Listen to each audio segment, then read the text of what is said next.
بسم اللہ الرحمن الرحیم۔ آج کے اس درس میں ہم چند ایک چیزیں جو تراویح کے حوالے سے، نماز تراویح کے حوالے سے ضروری ہیں، چند ایک مسائل ان کا ذکر کریں گے۔ سب سے پہلی بات تو یہ ہے کہ تراویح سنت مؤکدہ ہے، مرد کے لیے بھی اور عورت کے لیے بھی، یعنی مرد نے بھی ادا کرنا ہوگی اور عورت نے بھی ادا کرنا ہوگی۔ تراویح کی جو جماعت ہے یہ سنت کفایہ ہے، یعنی اگر کچھ لوگوں نے نماز تراویح جماعت کے ساتھ ادا کر دی تو باقی گناہگار نہیں ہوں گے، البتہ اگر لوگ تراویح کی جماعت کے ساتھ آ کر نماز ادا نہیں کرتے تو وہ جو تراویح کی جماعت کا ثواب ہے اس سے محروم ہو جائیں گے۔ اسی طرح تراویح جو ہے اس کا جو وقت ہے وہ اس کے لیے شرط ہے کہ پہلے عشاء کے فرائض کو ادا کیا جائے۔ اگر کسی نے نماز عشاء کے فرائض کو ادا نہیں کیا اور نماز تراویح پڑھنا شروع کر دی تو ایسے بندے کی جو تراویح ہے وہ قبول نہیں ہوگی۔ تیسری چیز یہ ہے کہ اگر کسی آدمی کے وطر جو ہے وہ کوئی آدمی ہے اس نے آ کر تراویح لیٹ پڑھنا شروع کی، اس نے یعنی جماعت کے ساتھ امام کے ساتھ مل کر نماز عشاء کو ادا نہیں کیا تو ایسی صورت میں بھی وہ جو وطر کی جماعت ہے اس میں شامل ہو سکتا ہے۔ یعنی اگر اس نے عشاء کی جماعت کے ساتھ مل کر نماز نہیں پڑھی، تھوڑا لیٹ ہو گیا، آ کے جو ہے اس نے خود اپنی نماز پڑھی، پھر تراویح شروع کر دی، اور جب وطر کا وقت آتا ہے تو اس کو اجازت ہے کہ وہ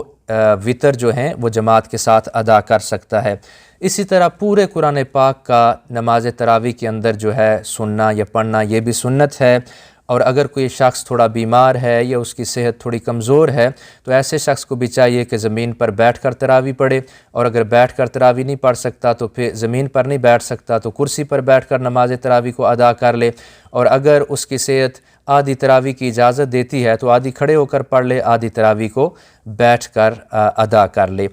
اس کے علاوہ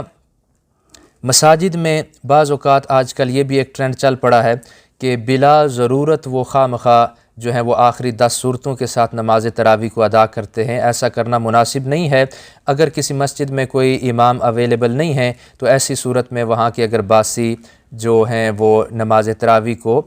شارٹ صورتوں کے ساتھ پڑھتے ہیں تو ٹھیک ہے، ورنہ یہی کوشش ہونی چاہیے کہ رمضان المبارک کے اندر تراویح میں پورا قرآن جو ہے وہ سنا جائے، اور یہی صحابہ کرام کا، تابعین کا، تبع تابعین کا اور ساری امت کا معمول رہا ہے۔ اس کے علاوہ تراویح کا جو وقت ہے وہ بھی ذہن میں رہے کہ عشاء کے فرائض ادا کرنے کے بعد سے لے کر صبح و سحری کے وقت تک یہ نماز تراویح کا وقت ہے۔ آپ اس میں کسی بھی وقت جو تراویح ہے اس کو ادا کر سکتے ہیں۔ بہت سارے لوگ ایسے ہوتے ہیں جو رمضان المبارک میں کام وغیرہ کرتے ہیں، بالخصوص یورپین ممالک میں یہاں پر چھٹی کا ایشو ہوتا ہے، تو وہ اگر مثال کے طور پر 12-1 بجے ان کو چھٹی ہوئی تو وہ اپنے گھر آتے ہیں تو نماز عشاء کو ادا کریں پہلے، اس کے بعد جو ہے وہ نماز تراویح کو ادا کر لیں۔ یہاں پر ایک اور چیز بھی ساتھ ذکر کرتا چلوں، بعض اوقات ایسا ہوتا ہے کہ ایک بندے نے عشاء کی نماز پڑھی پھر وطر بھی ساتھ پڑھ لیے، تو اگر وطر پہلے پڑھ بھی لیے تو بھی کوئی مسئلہ نہیں، اس کے بعد بھی جو تراویح ہے وہ ادا ہو جاتی ہے۔ اسی طرح بعض لوگ ایسے ہوتے ہیں کہ جو رکوع کے وقت آ کر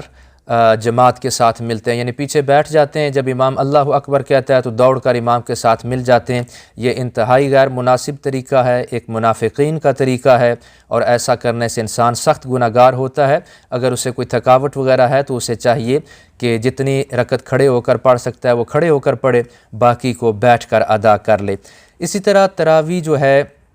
یہ روزے کے تابع نہیں ہے، یعنی اگر کسی بندے نے روزہ نہیں رکھا تو یہ اس کے لیے ضروری نہیں کہ اب وہ تراویح بھی نہ پڑھے، بلکہ تراویح کا اپنا ثواب ہے اور روزے کا اپنا ثواب ہے۔ کسی نے بیماری کی وجہ سے بھی روزہ نہیں رکھا تو تراویح ادا کرنا چاہتا ہے یا کر سکتا ہے تو اسے چاہیے کہ تراویح کو ضرور ادا کرے۔ اسی طرح اگر کوئی بندہ وطر کی جماعت جب ہو رہی تھی تو تب آ کر مسجد میں انٹر ہوا اور امام کے ساتھ آ کر اس نے نیت کر لی اور نیت کی تراویح کی، یعنی وہ سمجھا اب تراویح ہو رہی ہے جبکہ امام صاحب وطر کی جماعت کرا رہے تھے، تو ایسی صورت میں اس کی نماز نہیں ہوگی۔ البتہ اگر اس کو اب پتہ چل گیا ہے کہ چونکہ تیسری رکعت میں امام جب دعائے قنوت کے لیے ہاتھ اٹھائے گا، اللہ اکبر کہے گا، تو اسے پتہ چل جائے گا کہ اب یہ وطر تھے، تو ایسی صورت میں وہ تیسری رکعت امام کے ساتھ پڑھ کر ایک ساتھ اور ملا لے۔ 4 رکعت کر لے تو یہ 4 رکعت اس کے نوافل ہو جائیں گے، اور اگر اس نے یہاں پر 3 رکعت پڑھ دی تو اس کی کوئی بھی نماز ادا نہیں ہوگی۔ اسی طرح تراویح جو ہے وہ 2 رکعت کر کے ادا کرنی چاہیے۔ اگر 4 رکعت بھی کسی نے پڑھ لیں یا 8 رکعت بھی پڑھ لیں گٹھی تو ہو تو جائے گی، لیکن وہ جو جلسہ استراحت ہے اس کے ثواب سے وہ محروم ہو جائے گا، اور بعض ائمہ نے اسے مکروہ بھی لکھا ہے۔ اس وجہ سے بہتر یہی ہے کہ آپ 2 رکعت کر کے تراویح کو ادا کریں۔ تراویح کی کوئی قضا نہیں ہوتی، اگر سحری ہو گئی ہے تو سحری کے بعد آپ قضا نہیں پڑھ سکتے، بس اس کا جو وقت تھا وہ چلا گیا اور آپ نے اس ثواب کو ضائع کر دیا۔ اسی طرح لیٹ آنے والے جو ہوتے ہیں وہ اگر انہوں نے اپنی نماز کو ادا کیا، اصل طریقہ یہی ہے کہ اگر آپ لیٹ ہو جاتے ہیں، آگے تراویح ہو رہی ہے اور اب آ کے اگر آپ پہنچے ہیں تو اس صورتحال میں پہلے آپ اکیلے اپنے فرائض جو عشاء کے 4 ہیں ان کو ادا کریں، پھر امام جہاں پر بھی تراویح پڑھ رہا ہے امام کے ساتھ مل جائیں، اور امام کے ساتھ مل کر آپ تراویح کو ادا کر لیں۔ اب جتنی رکعتیں جب واجب کی، جب وطر کی جماعت کا وقت آئے گا تو آپ وطر بھی امام کے ساتھ پڑھ لیں، اور پھر جو آپ کی تراویح رہ گئی یا 2 رکعت یا 4 رکعت وہ وطر کے بعد آپ اپنے گھر میں ادا کر سکتے ہیں، مسجد میں ادا کر سکتے ہیں، سحری کے وقت تک آپ کے پاس ٹائم ہوتا ہے۔ امید ہے آپ کو ضرور ان مسائل کو سیکھنے کا